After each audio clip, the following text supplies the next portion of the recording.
Such an important topic. I'm still talking about mental health and creativity. And I, first of all, just want to say that I think that society is fortunately coming more to the side of not stigmatizing mental health issues. And honestly, at this point, I don't know how anybody wouldn't have them with everything that we've all been through. But I'll just go ahead and tell you that I am a complex PTSD survivor, and I've had to do a lot of work around that, and it affects every single area of my life, including my songwriting. So, as your career progresses, there will be times when you might have a serious battle with anxiety, overwhelm, depression. The list goes on and on. Suicidal ideation, which is different than being suicidal. Suicidal ideation just means kind of like you're just a fleeting thought might go through your mind of doing something to just get you out of this world, or just the feeling like I don't want to be alive anymore.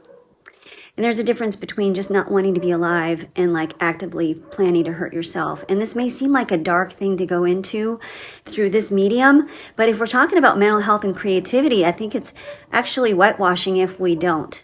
I want to take the stigma out of that and take the shame out of it and say that it's better to be open with safe people. You don't have to share this with everybody.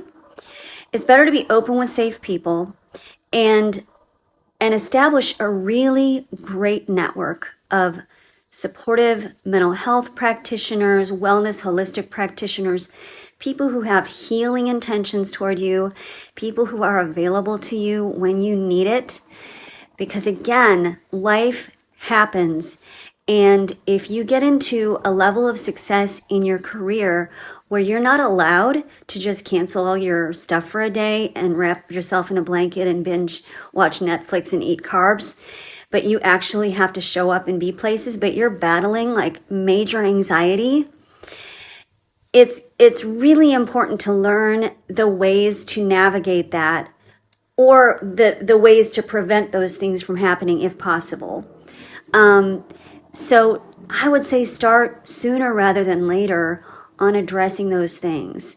And if you are someone who has had a traumatic histories, any trauma in your past, it's really important to work with practitioners that are trauma informed. They have to be really well trained for trauma because it's a whole different approach than regular therapists.